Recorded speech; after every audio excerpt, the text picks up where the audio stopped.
Por que algumas pessoas riem do absurdo, do incômodo, inclusive da dor? Por que certas piadas fazem alguns rir e deixam outros em completo silêncio?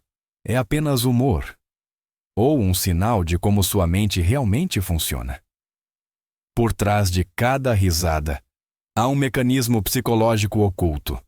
Alguns tipos de humor revelam inteligência, outros, defesas emocionais. E alguns mostram como lidamos com o caos do mundo. Fique, porque o que te faz rir diz muito mais sobre você do que você imagina. O riso não surge por acaso. Nunca surge. Cada vez que algo nos parece engraçado, o cérebro está resolvendo uma contradição, uma tensão ou uma ruptura inesperada da lógica cotidiana. O humor nasce exatamente ali, no momento em que a mente detecta que algo não se encaixa, mas também não representa uma ameaça real. De um ponto de vista psicológico, o humor é uma forma segura de enfrentarmos o absurdo da vida. Rimos quando uma situação quebra as regras, mas o faz sem perigo. Esse riso é um sinal interno. Posso entender isso, embora não faça sentido. Por isso, nem todas as pessoas riem das mesmas coisas. Algumas acham graça no humor simples e direto, enquanto outras só reagem quando há ironia, ambiguidade ou um significado oculto. Esta diferença não é casual. Está profundamente relacionada à forma como cada mente processa a informação, lida com o incômodo e tolera a incerteza. O humor, na verdade, funciona como um espelho psicológico. Reflete como interpretamos o mundo, como reagimos ao inesperado e como protegemos nossa estabilidade emocional.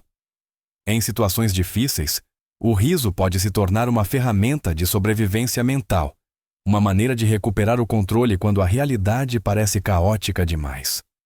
Mas aqui surge uma pergunta-chave. Se o humor revela tanto sobre nossa mente, o que diz exatamente o tipo de humor que mais nos faz rir?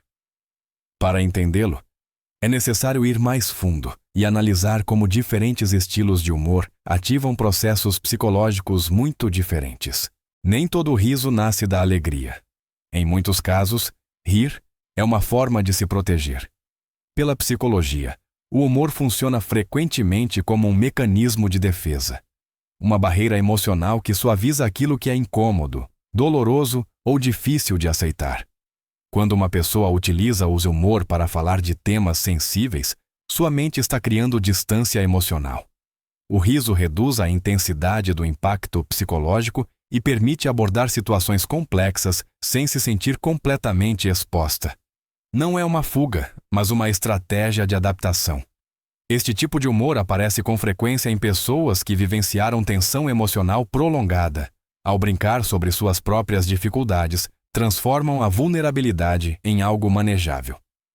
O riso se torna uma forma silenciosa de controle. Se posso rir disso, não me domina.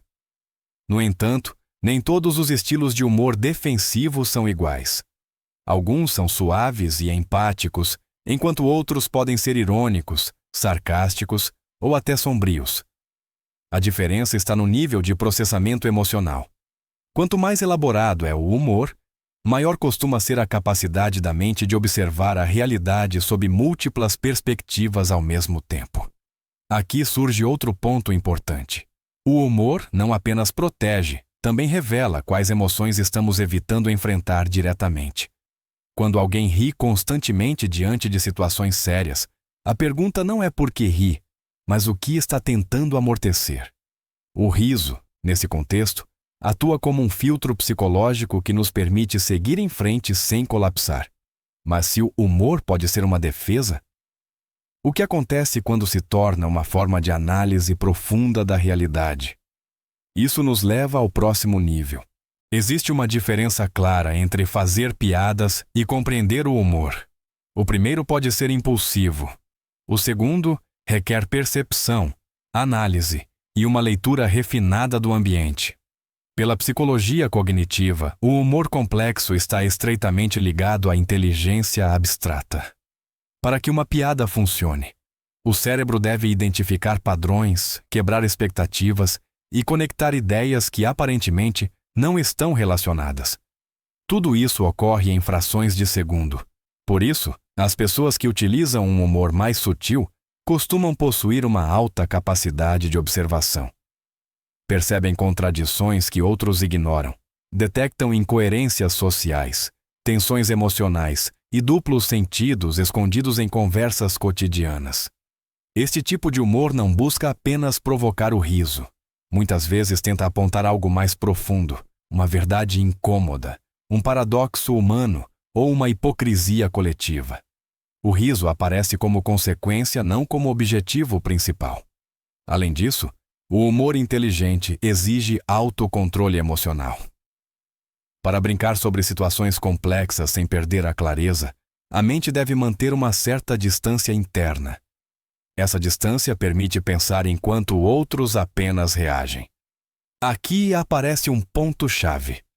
As pessoas com esse tipo de humor não estão desconectadas emocionalmente, mas aprenderam a processar a realidade a partir de um nível mais elevado.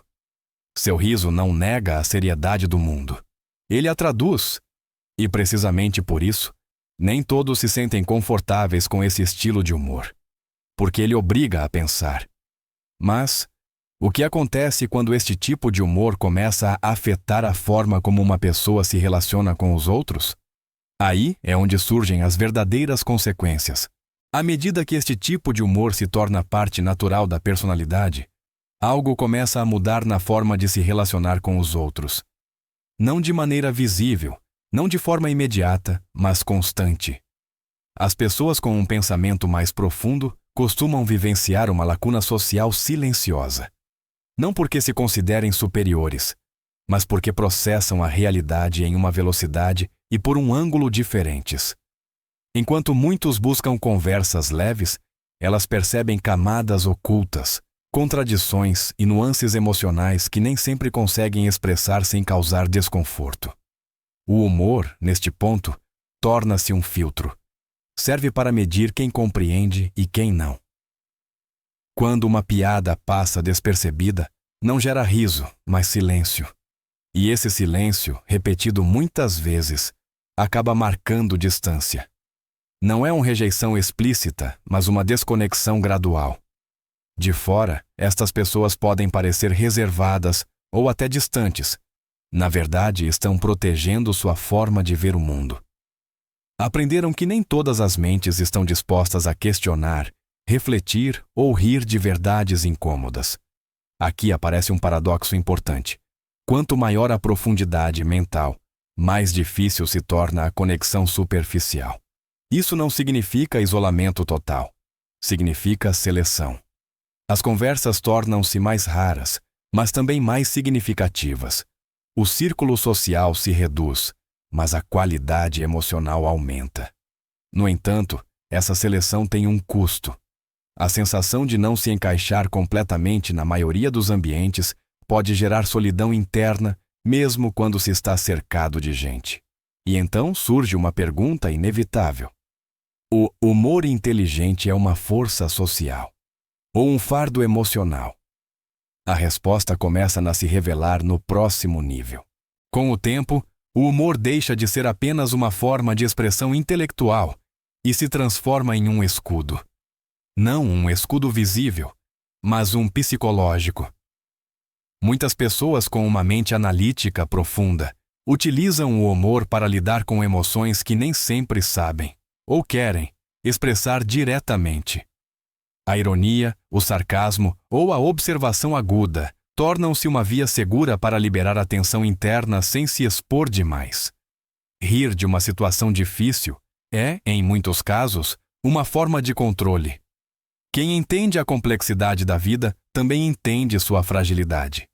E quando essa fragilidade pesa, o humor atua como um amortecedor emocional. Este tipo de humor não nega a dor. Ele a reconhece, a observa e a transforma em algo manejável. De fora, pode parecer frieza emocional, mas por dentro ocorre o contrário. Existe uma intensa atividade emocional, cuidadosamente contida. Estas pessoas sentem profundamente, mas aprenderam que mostrar isso sem filtros pode torná-las vulneráveis em ambientes que não sabem sustentar essa profundidade. O humor, então, cumpre uma função dupla: protege e comunica ao mesmo tempo. Protege porque evita confrontos emocionais desnecessários. Comunica porque deixa pistas sutis para quem sabe ouvir. No entanto, esse mecanismo também tem limites. Quando utilizado constantemente como defesa, pode impedir conexões mais abertas. O medo não é da rejeição, mas de ser incompreendido. Aqui surge um conflito interno: continuar usando o humor como barreira ou arriscar uma expressão mais direta. Esta tensão não se resolve facilmente. Na verdade, acompanha estas pessoas durante grande parte de sua vida adulta. E ainda resta um aspecto fundamental a ser compreendido: como esta forma de humor influencia a identidade e a percepção de si mesmo. Quando uma pessoa passa grande parte da vida observando em silêncio, sua identidade não se constrói a partir da ação impulsiva, mas da compreensão profunda. Não se define pelo que faz rapidamente, mas pelo que entende com clareza. Estas pessoas desenvolvem uma imagem interna muito sólida de quem são, embora raramente sintam necessidade de prová-lo. Aprenderam que a validação externa é volátil, enquanto a coerência interna é estável. No entanto, esta forma de identidade tem um preço. Ao observar tanto os outros, elas também se tornam extremamente conscientes de suas próprias contradições. Analisam-se com a mesma precisão com que analisam o mundo. Cada decisão é questionada, cada emoção é revisada, cada erro é amplificado. Isso não nasce de insegurança, mas de um padrão interno elevado. Sabem o que poderiam ser, e essa consciência nem sempre é confortável. Em muitos casos, sentem que vivem entre duas versões de si mesmas: a que o mundo vê, tranquila, reflexiva, até distante, e a que existe internamente, intensa, crítica, cheia de perguntas sem resposta imediata. Por isso, a solidão nem sempre é sentida como ausência. Às vezes é sentida como o único espaço onde ambas as versões podem coexistir sem conflito. A identidade, então, não é definida por rótulos externos, mas por uma narrativa interna cuidadosamente construída. Uma narrativa que não busca aprovação, mas sentido. Mas aqui aparece uma pergunta inevitável: o que acontece quando essa identidade tão cuidadosamente formada entra em contato com um mundo que valoriza a rapidez mais do que a profundidade? A resposta a essa pergunta marca um ponto de virada importante. E é precisamente aí onde começa a última parte do percurso.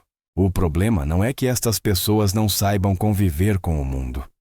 O problema é que o mundo raramente sabe esperar por elas. Vivemos em uma cultura que premia a rapidez, a exposição constante e as respostas imediatas. Um ambiente onde pensar demais é visto como fraqueza, e o silêncio costuma ser confundido com falta de coragem. Para quem construiu sua vida a partir da observação profunda, este choque é inevitável. Não porque não possam se adaptar, mas porque fazê-lo implicaria trair a si mesmos. Participar de conversas superficiais lhes é exaustivo. Competir por atenção parece vazio. Fingir certezas que não sentem vai contra a sua natureza. E assim, aos poucos, começam a se retirar. Não por rejeição ao mundo, mas por fidelidade a si mesmos. De fora, isso pode ser interpretado como isolamento. De dentro, é uma forma de proteção. Protegem sua clareza mental. Protegem sua sensibilidade. Protegem sua maneira única de entender a realidade. Com o tempo, descobrem algo essencial. Não estão sozinhas por falta de habilidades sociais, mas porque precisam de conexões que respeitem sua profundidade. Preferem poucos vínculos reais a muitas relações superficiais. Preferem o silêncio compartilhado às palavras vazias. E quando finalmente encontram alguém que ouve com a mesma atenção com que elas observam, a conexão é imediata, intensa e duradoura. Porque não buscam quantidade, buscam ressonância. A solidão, então, deixa de ser uma carência e se transforma em uma etapa. Uma fase necessária para filtrar, compreender e escolher com consciência. A verdadeira pergunta já não é por que tem poucos amigos. A verdadeira pergunta é: quantas pessoas se atrevem realmente a viver com essa profundidade?